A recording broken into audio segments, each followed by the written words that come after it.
irmãos que vieram para este culto. Os irmãos vê que aqui é um lugar onde se adora a Deus. Todos têm o direito de adorar a Deus, né? Todos. A Bíblia diz: todos que têm fôlego louva ao Senhor. Então, para isso que nós viemos aqui, para adorar o nosso Deus.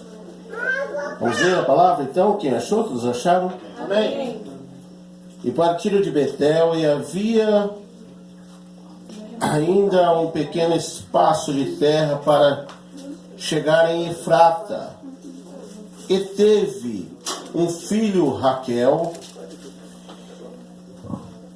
e teve trabalho de seu parto. E aconteceu que, tendo ela trabalho em seu parto, lhe disse a parteira: não temas, porque também este filho terás.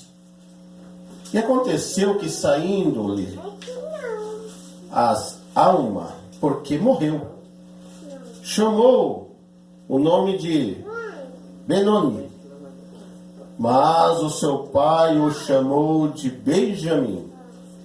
E assim morreu Raquel, e foi sepultada a caminho de Efrata, que hoje se chama Belém. Amém? Amém. Agora vamos em Gênesis, só para os irmãos entenderem, no capítulo 49.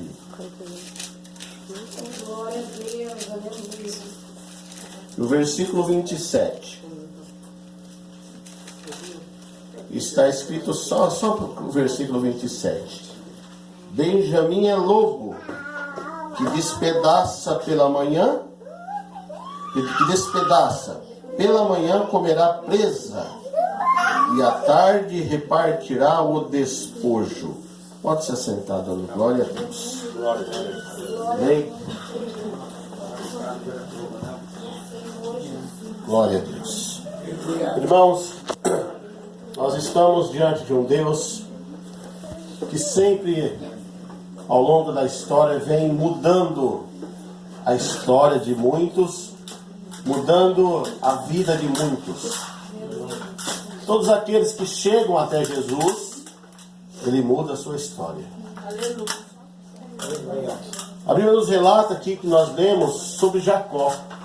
Jacó teve 2 esposas, mas por essa esposa a qual morrera, que nós vemos aqui, Raquel, este homem, por amá-la tanto, ele trabalhou 14 anos pelo amor dessa mulher. Quando ele parte da terra de seus pais, porque ele havia mentido, ele havia feito algo errado, então a mãe dele disse para ele fugir para a terra de Padã-Arã.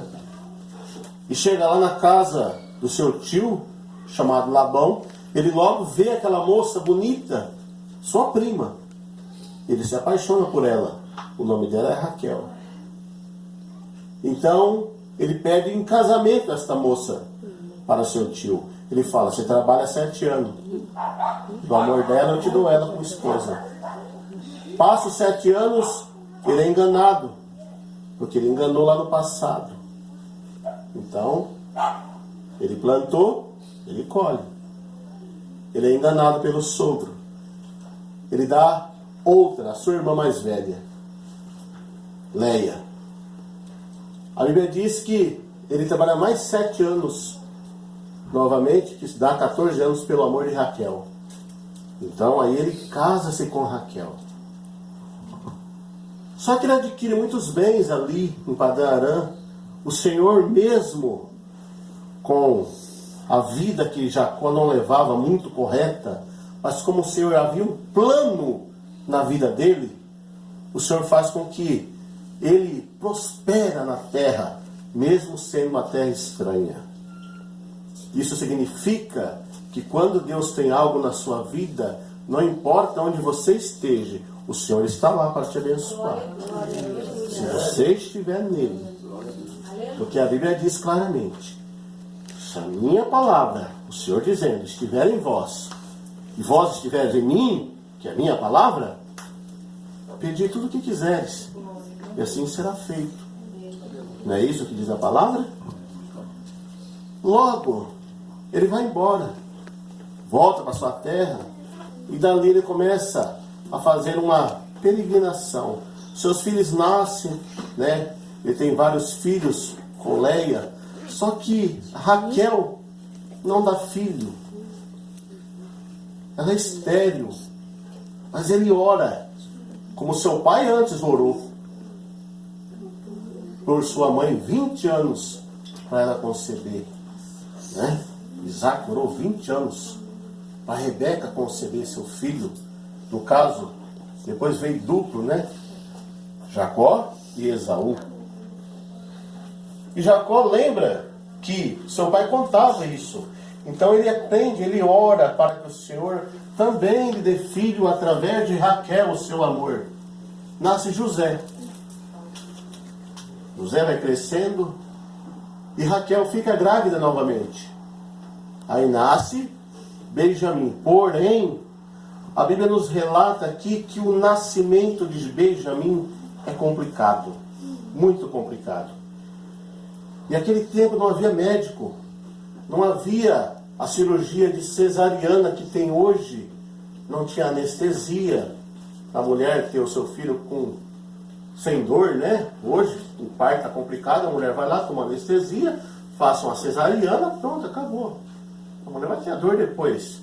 Mas naquele tempo não tinha essa tecnologia, essa ciência ainda. E ela começa a perder muito sangue no parto, porque o parto é complicado, e ela vem desfalecendo, desfalecendo. A parteira chega e diz para ela: calma, fica tranquilo, porque você vai ter esse filho também. Só que, quando a criança nasce, ela já está perdendo toda a sua força, mas ela ainda tem tempo de perguntar, de dizer o nome da criança. E a parteira pergunta: qual é o nome da criança, Raquel? E pela dor que ela sentiu, pela aflição que ela sentiu, ela diz para a parteira: o nome é Benoni. Ora, esse nome é uma coisa que nenhuma criança deveria ter. Por quê? Este nome significa filho da minha tristeza, filho da minha angústia, filho da minha dor. É o que esse nome significa, Benoni. Alguém conhece algum Benoni? Alguém conhece alguma pessoa com esse nome? Pois o nome do nosso pastor Alencar era Benoni. A mãe dele não sabia, coitado. Era Benoni. O pai do nosso irmão, o pastor Alencar, era Benoni. Então, era um significado muito duro para a criança levar. E aí, as parteiras dentro da tenda ouvem aquele nome e chamam o pai, porque a mãe é morta. Raquel está morta. Nasceu a criança e morreu a mãe. Amém? Amém. Eu gostaria que os irmãos prestassem bastante atenção, porque Deus fala através da sua palavra. Se você ficar desligado do foco da palavra, você vai sair do mesmo jeito que entrou. Você não vai levar a porção da palavra para sua casa. Então, os irmãos prestem atenção na palavra. Não é no pregador, não. É na palavra. Então, irmãos, veja bem. Raquel morre e nasce a criança. A parteira chama o pai, Jacó, para dentro da tenda. Apresenta-lhe a criança, mas ele olha e vê desfalecida o seu amor. A mulher que ele amava. Então agora Jacó está num dilema. Tem mais um filho, mas o seu amor foi embora. Morreu. Tem a criança, mas o amor morreu. Olha que situação difícil. Mas ele pega a criança no colo e a parteira diz para ele: olha, sua esposa já colocou o nome, porque a esposa colocava o nome muitas das vezes. Ele pergunta qual o nome que ela colocou. E ele diz, a parteira diz a Jacó: olha, ela colocou o nome de Benoni. Ele falou: não, meu filho não vai ser chamado Benoni, não. Benoni não. Filho da tristeza? Não. Filho da angústia? Não. Filho da tristeza, da amargura? Não. Jacó, então, ali naquele momento, ele muda o nome da criança. Ele fala, esta criança ninguém vai chamar de Benoni. Esta criança vai ser chamada de Benjamim. Filho do meu amor, filho da minha mão direita, filho da minha força, que era Raquel. Então ele muda a história dessa criança. Essa criança, se tivesse o nome que a mãe deu, por causa da tristeza que ela sentiu, iria ser zombado onde passava. Hoje seria chamado de bullying, né? Mas Jacó não permitiu. Ele trocou o nome do filho. Ele mudou a história dessa criança. Essa criança, ela ia levar um peso sobre a sua vida para sempre, por causa do nome. Mas como Jacó amava sua esposa, ele diz, não, ela morreu, a criança ficou, mas é fruto do meu amor. E como você veio aqui nesta noite, o Senhor te conhece, como as crianças cantou aqui no início, você é lindo demais, perfeita aos olhos do Pai. Não foi isso que as crianças cantaram aqui? Ninguém é igual a você, jamais. Não é isso? Você é pessoa única. Então o Senhor tem um propósito desde o início na sua vida, antes de você nascer. E as coisas ruins que era para acontecer na sua vida, o Senhor tem transformado e vai continuar transformando a sua vida. Assim como Jacó disse para o seu filho, você não vai ser chamado Benoni, filho da tristeza, você vai ser chamado filho da alegria, filho da minha força, filho do meu amor. É isso que o Senhor tem reservado para você. Esse Deus que você está diante dele nesta noite é um Deus que muda história. Talvez as pessoas tenham dito para você, não vai dar certo. Olha, não adianta insistir nisso, porque isso não vai para frente. Olha, não adianta você continuar com essa história. Mentira do diabo. Porque para Deus todas as coisas têm jeito. Não são algumas, irmão Eduardo. Não são algumas coisas, pastor. Para o Senhor todas as coisas têm jeito. Se você colocar na mão de Deus, para tudo o Senhor dá jeito. Ah, o coração está frito e triste. Para o Senhor tem jeito, Ele coloca alegria. A casa está sendo destruída, o casamento indo por água abaixo. O Senhor entra, se você abrir a porta, Ele entra na sua vida e muda a história da sua casa. Ah, não tem saúde, o médico diz que não tem jeito. Mentira do médico. Tem jeito. Glória a Deus. Por pior que seja a enfermidade, tem jeito para Deus. Aleluia, Jesus. Tem jeito para Deus. Glória a Deus. Essa criança cresce aos cuidados do pai. As parteiras o ajudaram, com certeza, que Jacó tinha muitos empregados. E Jacó envelhece. Você conhece a história, eles vão para o Egito. Os dois irmãos, filhos da mesma mãe, filho de Jacó, José e Benjamim, são separados pela inveja dos demais irmãos. Mas o Senhor continua com um propósito na vida da criança. Eles vão para o Egito. José é vendido para o Egito lá, você conhece. E quando ele chega ao cargo de governador, porque o Senhor também trabalhou na vida deste moço, de uma forma especial, ele só foi adiante, para preparar o caminho. E Jacó vem com a família para o Egito mais tarde, você conhece a história. E Jacó chega na hora que ele vai morrer. Ele sabe que ele vai morrer porque está velho já. Só que antes de morrer, ele precisa abençoar seus filhos.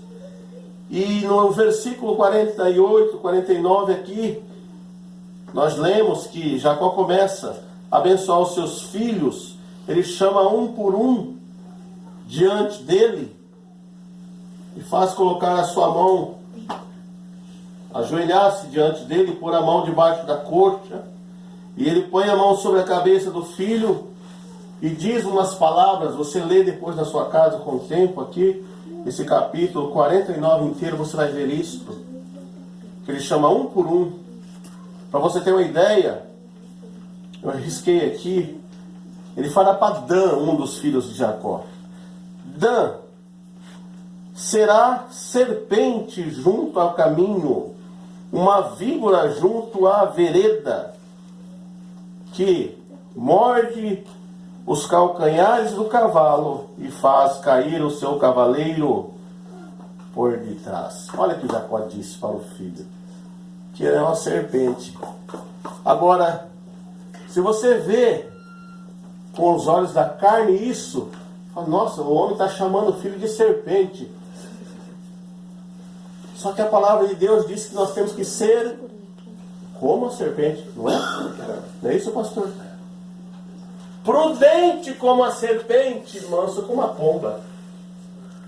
Então Jacó logo está dizendo para seu filho: meu filho, tu é prudente, tu é esperto, tu é um cabra que vigia, porque a serpente, ela está atenta a todo movimento.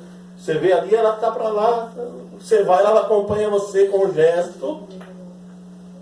Mas quando chega a hora de Benjamim ser abençoado, ele diz para Benjamim: Benjamim, tu é lobo que despedaça. Pela manhã comerá a presa e à tarde repartirá o despojo. Aí você também, se olhar pelo lado carnal, você vai falar: nossa, o homem chamou o filho de lobo. Aí a pessoa fala: nossa, o lobo é traidor, lobo é isso. Não.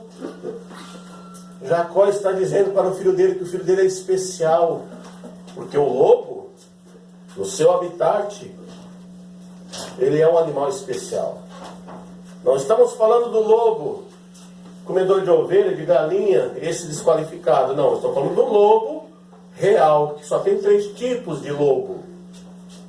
Lobo tem qualidades especiais que nós deveríamos ter. Vou falar só algumas delas para você entender. O lobo, quando ele tem um objetivo, que é pegar a sua presa, o lobo nunca desiste. Nunca desiste. Você pode repetir isso? Nunca desiste. Eu não ouvi.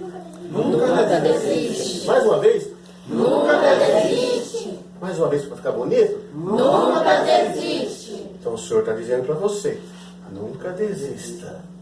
Amém. Nunca Glória a desista. Deus. Nunca desista. O lobo vai, ele vê a presa, ele marca, é aquela. Ele corre. Ele vai na toadinha dele. Tum, tum, tum, tum, tum, tum, tum, tum. Não desiste. Por quanto que ele não pegar, ele vai levar dias. Mas que ele pega, ele pega. Ele faz a presa cansar. Mas ele mesmo não cansa. Por quê? Porque ele é capacitado de uma tecnologia, vamos dizer assim, que Deus o fez, que ele tem essa capacidade, ele tem fôlego, as suas mãos adaptadas para qualquer ambiente, e ele corre e não se cansa. O lobo, se está quente, o seu pelo protege da quentura. Se está gelado como a neve, a maioria dos lobos vive na neve, né? Verdadeiros, puro. A neve está caindo e ele está andando. Ele só dá uma chacoalhada, a neve não pegou no pelo dele, porque tem camadas duplas de proteção. E o Senhor está dizendo para você que você também tem camada dupla de proteção. Porque a Bíblia diz: aquele que habita debaixo do esconderijo do Altíssimo, a sombra do Onipotente descansará. Proteção. Proteção. O Senhor está protegendo. É isso que Jacó estava dizendo para o seu filho. Meu filho, tu tem proteção do Altíssimo. E diz para você também. Você tem proteção do Altíssimo. Aleluia. Glória a Deus. Aleluia, glória a Deus. O lobo é um dos animais que tem o faro mais fino na natureza.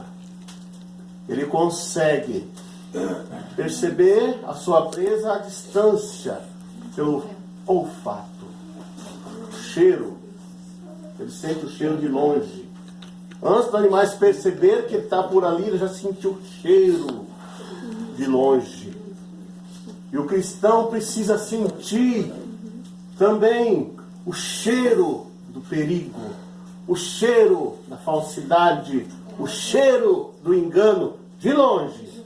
Precisa perceber. Antes que chega na sua casa, você tem que perceber. O lobo também tem outra característica, que é a audição. No meio de uma selva, o lobo consegue detectar um pingo de água e uma folha que cai. Sua audição, ela é aguçada. A igreja precisa estar atento, com os ouvidos abertos para entender também as coisas que chegam ao seu ouvido. Se é um pingo de água, se é uma folha, se é algo de Deus ou se é algo do inferno que vem ao seu ouvido. Tem que estar atento, ouvindo. Olfato e audição tem que estar ligados, os dois, para perceber o que vem ao seu encontro. O lobo é assim. E o lobo tem algo muito interessante também. Vou terminar já por causa da hora. Que quando ele pega a presa de manhã, ele come, ele enche bem a sua barriga e os seus dentes são bem fortes, o seu maxilar forte. A Bíblia diz que ele despedaça a presa. O osso ele despedaça, esmiuça. Mas ele enche a barriga. Ele volta para o seu covil. E lá tem os seus filhinhos, com fome, com a boca aberta, de fome. E ele regurgita, ou seja, vomita ali e reparte a presa que ele pegou. Entende? E o Senhor nesta noite te pergunta através da palavra: o que você tem repartido para seu irmão?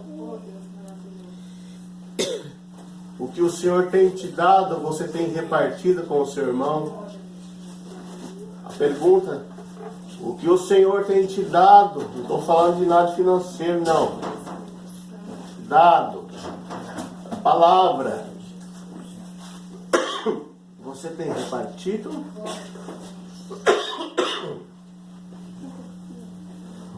Essa tosse terrível. Aleluia. Irmãos,